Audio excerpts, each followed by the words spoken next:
Bienvenidas, mentes curiosas. ¿Realmente el ser humano llegó a la Luna en 1969? Hace pocos días publicamos una encuesta en la que habéis votado más de 11.000 de los seguidores del canal y solo el 57% de vosotros estáis convencidos de que el ser humano pisó nuestro satélite. En los comentarios nos planteabais muchas preguntas y dudas sobre el tema, así que con este vídeo queremos dar respuesta a vuestra curiosidad.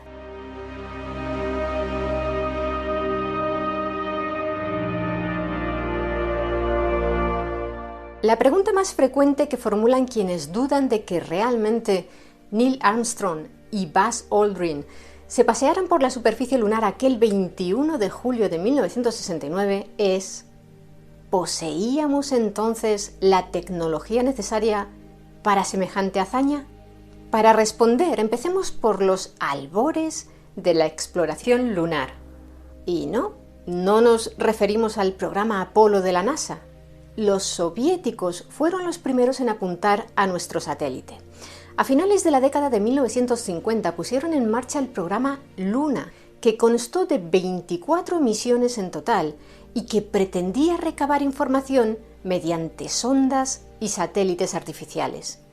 El 14 de septiembre de 1959, 10 años antes de la llegada del hombre a la Luna, los soviéticos lograron estampar contra su superficie una sonda esférica de 90 centímetros de diámetro y 390 kilos de peso llamada Luna 2. Y decimos lograron porque ese era el objetivo de la sonda: estrellarse contra la Luna, hacer blanco como si de una bala de cañón se tratase, ya que la sonda no poseía ningún sistema de propulsión. Menos de un mes después, el 10 de octubre del 59, otra sonda, la Luna 3, logró fotografiar por primera vez la cara oculta de la Luna. Aunque muchos de vosotros quizá ya lo sabéis, vamos a explicar brevemente lo de la cara oculta. La Luna orbita alrededor de la Tierra y gira sobre sí misma, al igual que la Tierra orbita alrededor del Sol y rota sobre su propio eje. Pues bien, la Luna tiene la particularidad de que tarda en rotar sobre sí misma el mismo tiempo que emplea en dar una vuelta alrededor de la Tierra, por lo que siempre muestra hacia nuestro planeta la misma cara. De acuerdo, volvamos con las sondas soviéticas. Tras varios intentos fallidos de que sus sondas alunizaran suavemente sin estrellarse, por fin, el 3 de febrero de 1966, la sonda Luna 9 logró posarse en la superficie lunar y envió fotografías y datos desde allí durante 3 días. ¿Pensabais que las imágenes de televisión del Apolo 11 fueron las primeras tomadas en la Luna? Pues no. La primera imagen capturada por el hombre en la superficie de nuestro satélite fue esta.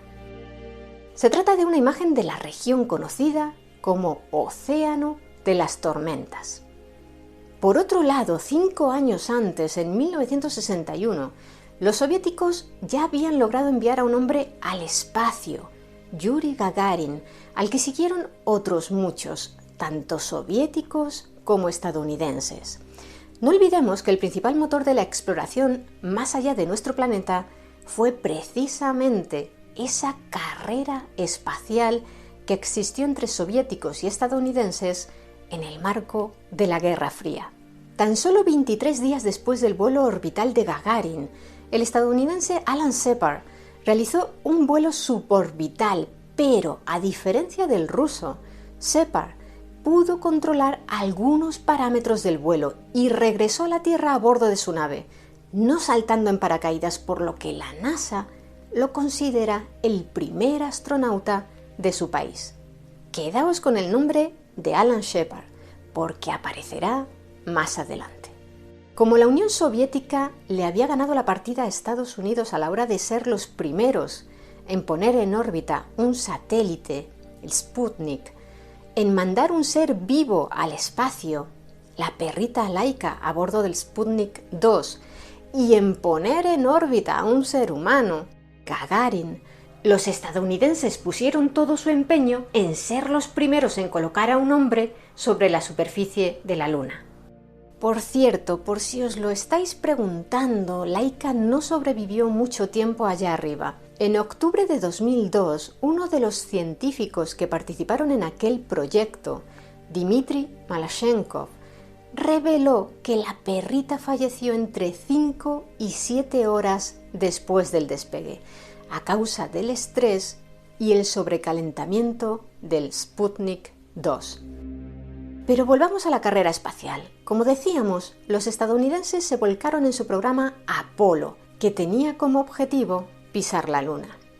Invirtieron en él 25.400 millones de dólares de la época, lo que en la actualidad equivaldría a unos 170.000 millones de dólares, es decir, cerca del Producto Interior Bruto anual de un país como Hungría. En resumen, la tecnología estaba disponible, como habían demostrado no solo los estadounidenses, sino también los soviéticos, y los recursos también. Pisar la Luna solo era cuestión de tiempo y se logró finalmente, como ya mencionamos, el 21 de julio de 1969 con la misión Apolo 11. Lo que nos lleva a la segunda pregunta que más formuláis en nuestra encuesta. Si de verdad llegamos a la Luna, ¿por qué no regresamos nunca? La respuesta es muy sencilla. Claro que regresamos. En las misiones tripuladas del programa Apolo participaron un total de 29 astronautas y 12 de ellos pisaron la Luna.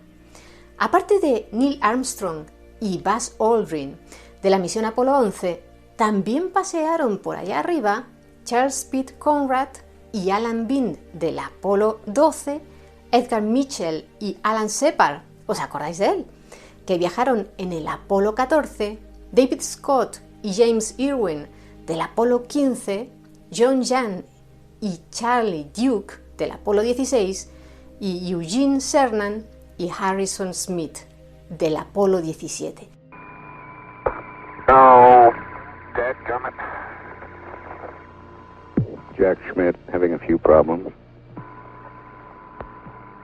Todas estas misiones se llevaron a cabo entre 1969 y 1972.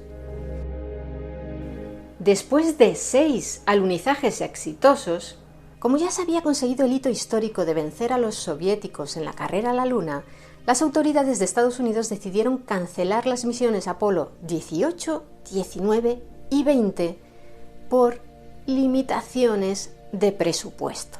Además, el clima social ya no era tan propicio. Una vez pasada la euforia inicial por la hazaña del 69, a ojos del público los siguientes alunizajes solo parecían aportar rocas y más rocas tristes y anodinas.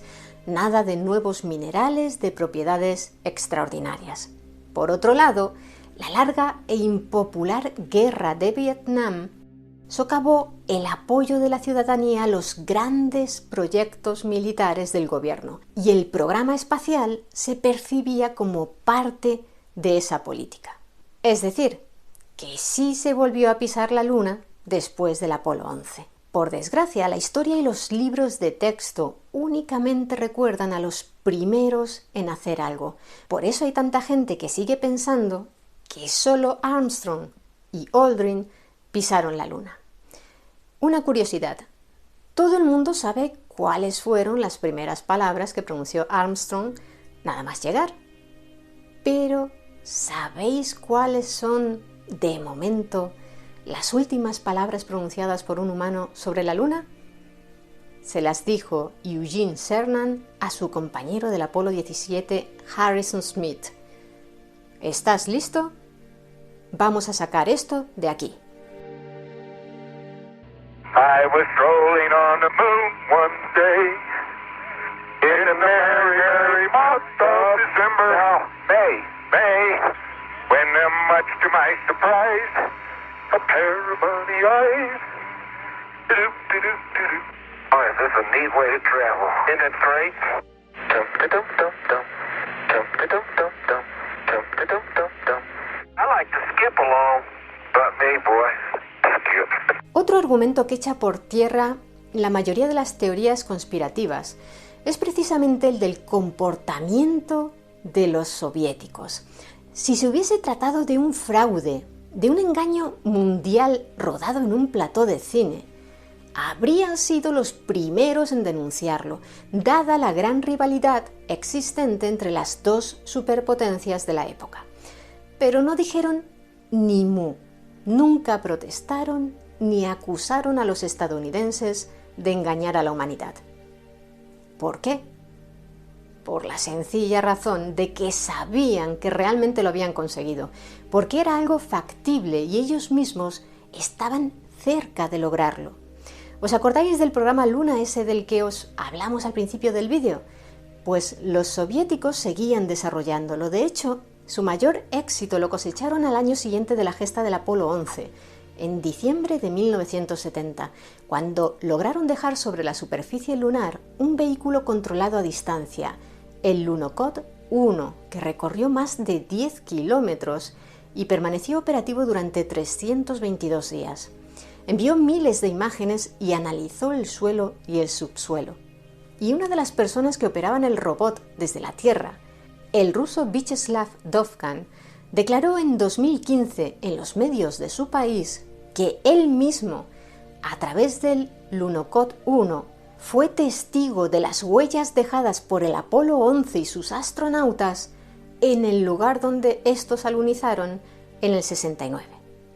Unos años después de la misión del Lunokhod 1, en 1976, los soviéticos decidieron olvidarse de la Luna y centrar sus esfuerzos en un nuevo campo: las estaciones espaciales. Por si os lo estáis preguntando, el Lunokhod 1 sigue allí arriba. Cuando se le agotó la pila de la calefacción del equipo de instrumentos, este se congeló y los soviéticos perdieron el contacto con él. Ignoraban cuál era su posición exacta y se dio por perdido. Pero en 2010, la sonda Lunar Reconnaissance Orbiter de la NASA, que orbitaba nuestro satélite para mapear su superficie, localizó el Lunokhod 1.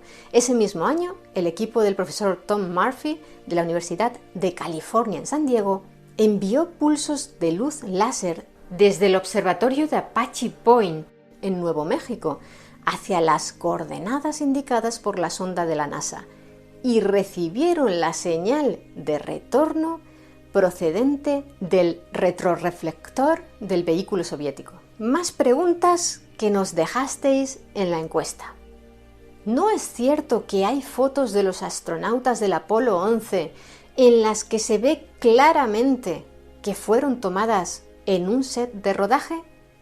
La respuesta es sí, pero no. Existen imágenes como esta, en la que aparecen Neil Armstrong y Buzz Aldrin tomando muestras lunares, y al fondo podemos ver a otras personas, escaleras, focos, cámaras, etc. Esta fue tomada el 22 de abril de 1969 y obviamente no estaban en la Luna.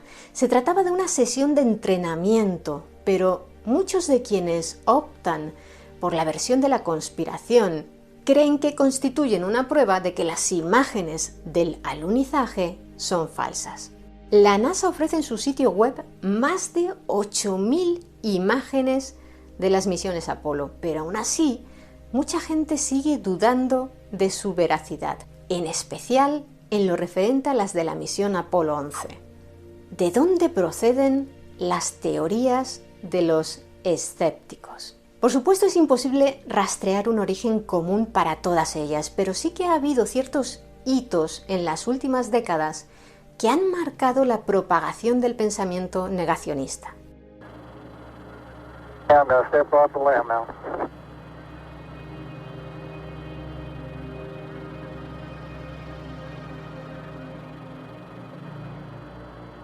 It's one small step for man,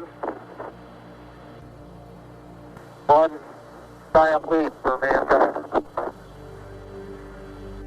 Si bien es cierto que ya desde el primer momento hubo sectores de la población que dudaron de la veracidad de lo que habían visto por televisión, a finales de los años 90, diversas encuestas llevadas a cabo en Estados Unidos arrojaban un total de unos 12 millones de escépticos, es decir, apenas el 6% de la población.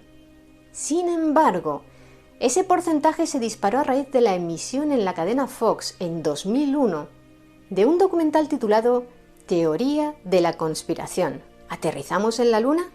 En aquel documental lleva la voz cantante un hombre llamado Bill Kaysing, un bibliotecario que en 1976 había publicado un libro titulado Nunca fuimos a la Luna. En aquel documental, Kaysing lanzaba sus teorías como que el alunizaje había sido rodado cerca de Las Vegas, en la famosa Área 51. Lo decía sin pruebas, pero sin dudas. Y en el documental, aunque intervenían algunos miembros de la NASA, no se les escuchaba rebatir sus ideas punto por punto, sino solo en términos generales, lo que parecía confirmar que no existían respuestas satisfactorias ante las supuestas incoherencias del falso alunizaje denunciadas por Kaysing. A raíz de aquel documental, las ventas del libro de Kaysing se dispararon y este para muchos se convirtió en el padre de la hipótesis del fraude lunar. El escepticismo se propagó y en Internet se multiplicó el eco de los argumentos que esgrimía este hombre para demostrar que todo se trataba de un engaño universal. En el documental, para dar autoridad a Kaysing, presentaban a este como un analista e ingeniero de la empresa Rocketdyne que había construido el Saturno V, el cohete que llevó al Apolo 11 hasta la Luna. Pero en realidad, Kaysing no era ingeniero, sino un licenciado en literatura inglesa que había trabajado en aquella empresa como redactor de manuales. Además, abandonó la empresa en 1963, antes incluso de que se hubiera diseñado el Saturno V. Una de las preguntas que planteaba Kaysing y que se ha repetido hasta la saciedad es ¿por qué ondea la bandera de Estados Unidos si en la Luna no hay atmósfera? Por un lado, no es del todo cierto que en la Luna no haya atmósfera. La hay, pero es muy tenue, tanto que para simplificar se suele decir que no existe y desde luego no es capaz de provocar que una bandera ondee. Por ese motivo, la bandera que llevaron los astronautas contaba con una varilla superior que la sujetaba de tal forma que se viese desplegada, como si fuera una cortina. Porque ¿de qué sirve plantar una bandera en la Luna si no se va a ver? Y el hecho de que muestre arrugas, como si estuviera ondeando, es debido a que iba plegada en el módulo lunar y los astronautas no debieron de ser muy hábiles a la hora de colocarla. ¿Y por qué no se ven las estrellas en el cielo de las fotos supuestamente hechas en la Luna?, se preguntaba también Kaysing. El motivo es sencillo. Como la superficie lunar refleja la luz del Sol con gran intensidad, el tiempo de exposición con el que tomaban fotografías las cámaras de la misión era muy corto, a fin de que no quedaran veladas. Por eso, el brillo de las estrellas del fondo, mucho más débil que el del suelo, no lograba quedar registrado. Entre los argumentos que ponen sobre la mesa quienes dudan sobre la llegada del hombre a la Luna también es frecuente hallar el de la radiación en los cinturones de Van Allen. Para alcanzar la Luna es necesario atravesar esas regiones de la magnetosfera terrestre, donde se concentran grandes cantidades de partículas cargadas de alta energía. ¿Pasar por allí no habría acabado matando a los astronautas? No, porque la NASA conocía aquel peligro y las misiones tripuladas del programa Apolo fueron diseñadas para atravesar los cinturones de Van Allen con rapidez, de modo que la radiación extra recibida por los tripulantes fuera mínima y no supusiera ningún riesgo para su salud. Otra cuestión que algunos nos planteabais en la encuesta era: ¿no contrataron al director de cine Stanley Kubrick para rodar el falso alunizaje? Rotundamente no. Eso es solo una leyenda urbana que se originó en 1995 en Usenet, unos foros de discusión y noticias que fueron los precursores de las redes sociales actuales.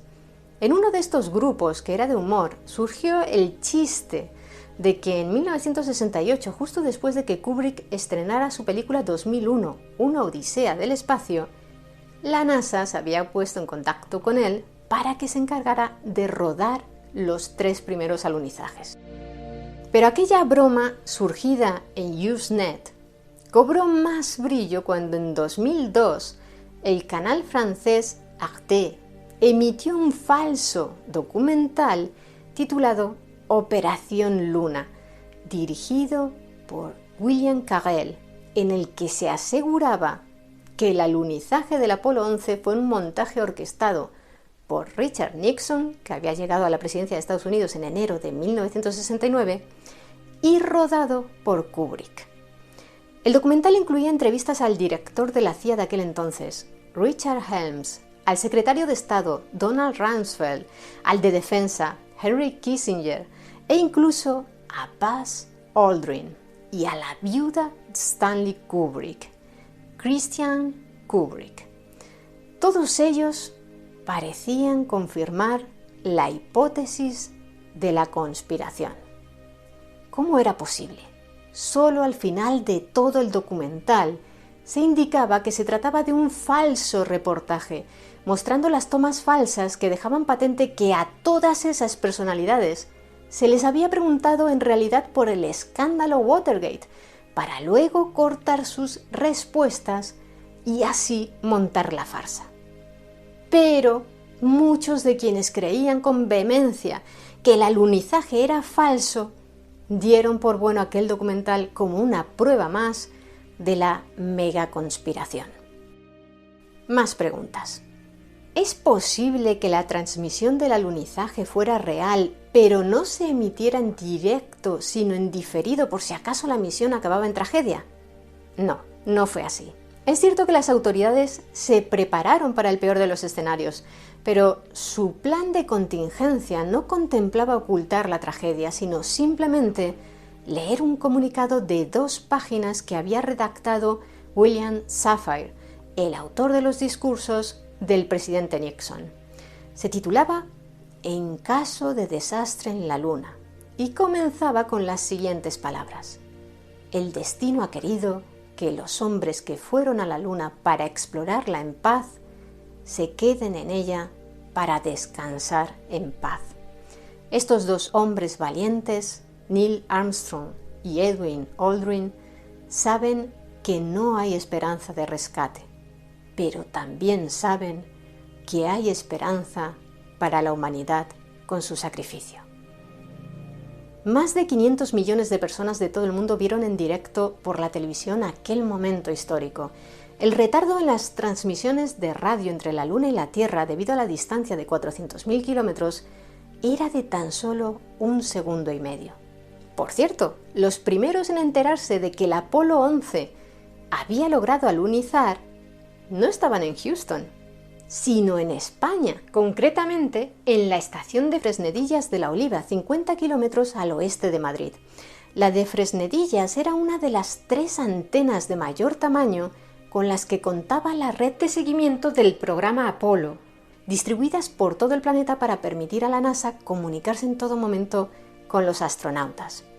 A la hora en que se produjo el alunizaje, la antena mejor situada era la española, de modo que cuando Neil Armstrong dijo desde la Luna: Houston, aquí base de la tranquilidad, el águila ha aterrizado.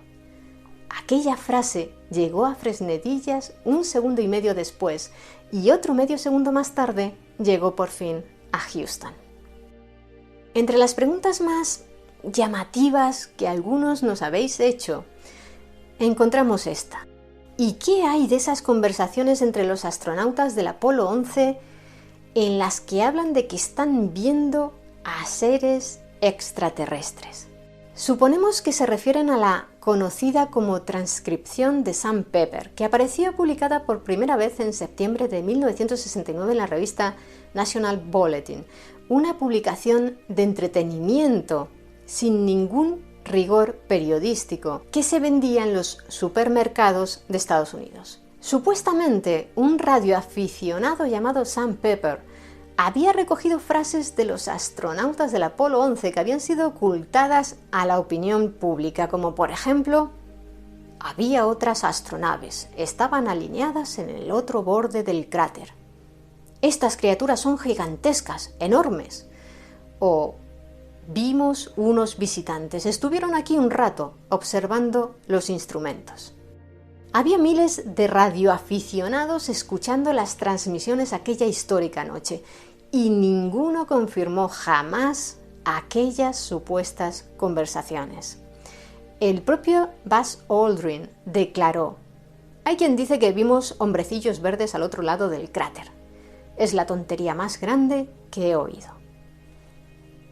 Al margen del tema de las imágenes y los audios, los escépticos también se preguntan con bastante lógica ¿por qué parece que ahora nos cuesta tanto regresar a la Luna si hace más de 50 años, con una tecnología inferior, lo consiguieron varias veces?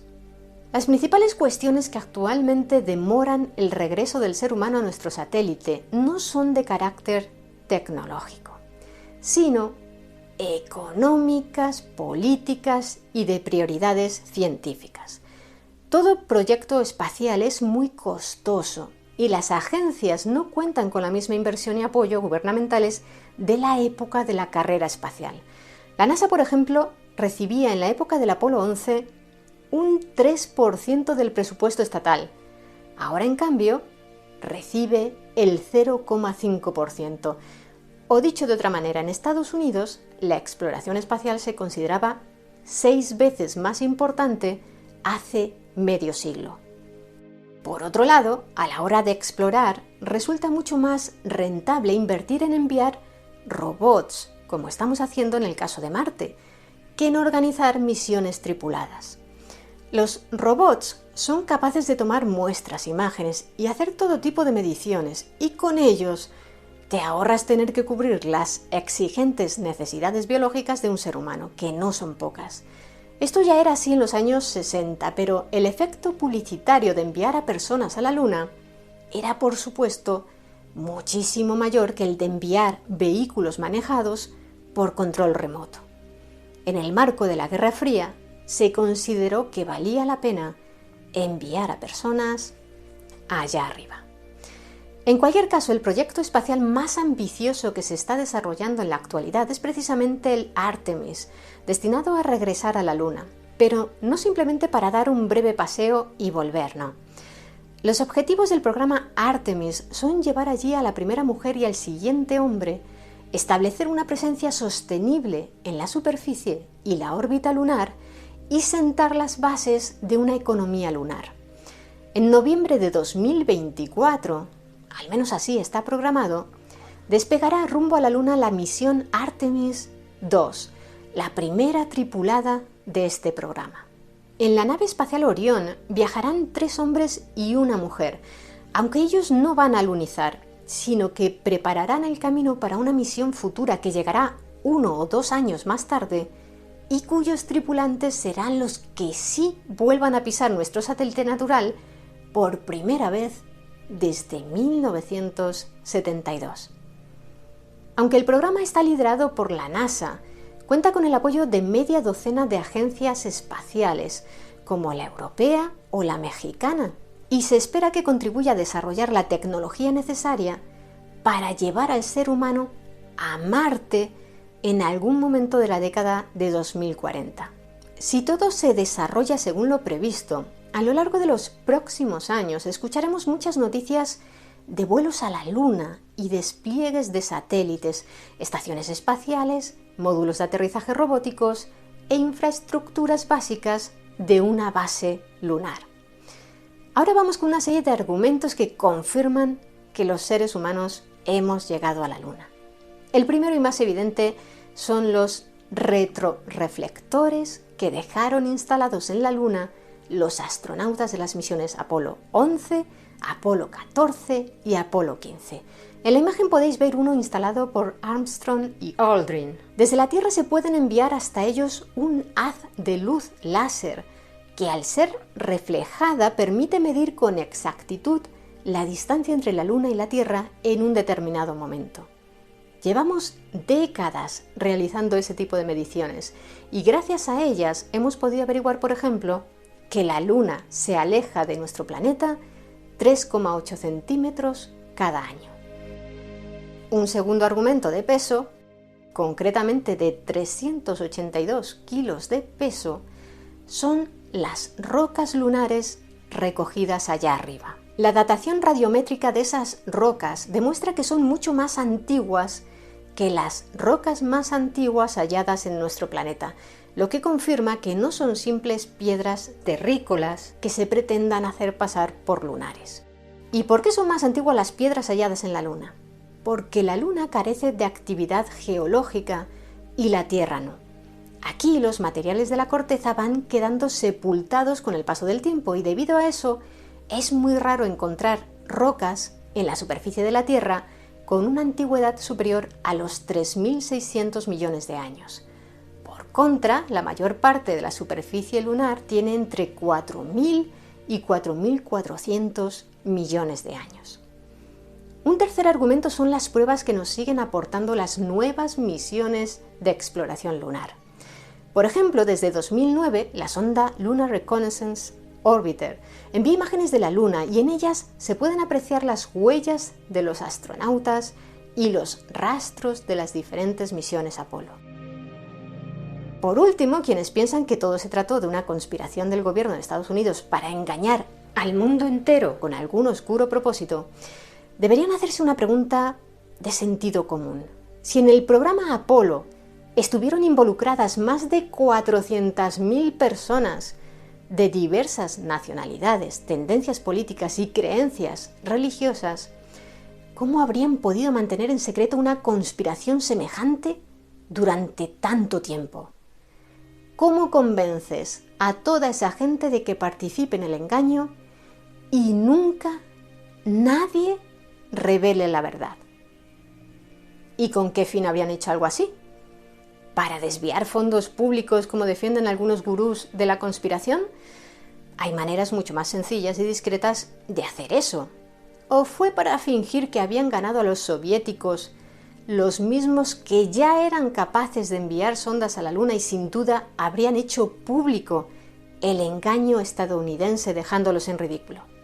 Como ya mencionamos antes, el atronador silencio soviético sobre la hazaña de sus rivales es por sí solo una prueba contundente en contra de las teorías conspirativas. ¿Y vosotros, qué opináis sobre la llegada del ser humano a la Luna? ¿Os hemos aclarado alguna de vuestras dudas? ¿O os surgen ahora otras dudas nuevas? Me gustaría que nos lo contarais abajo en los comentarios. Y si queréis conocer más historias interesantes, suscribíos a nuestro canal. Muchas gracias por estar ahí, mentes curiosas. Nos vemos en el siguiente vídeo. I was strolling on the moon one day in a merry, merry month of December. Now, May, when much to my surprise, a pair of bunny eyes. Boy, is this a neat way to travel. Isn't it great?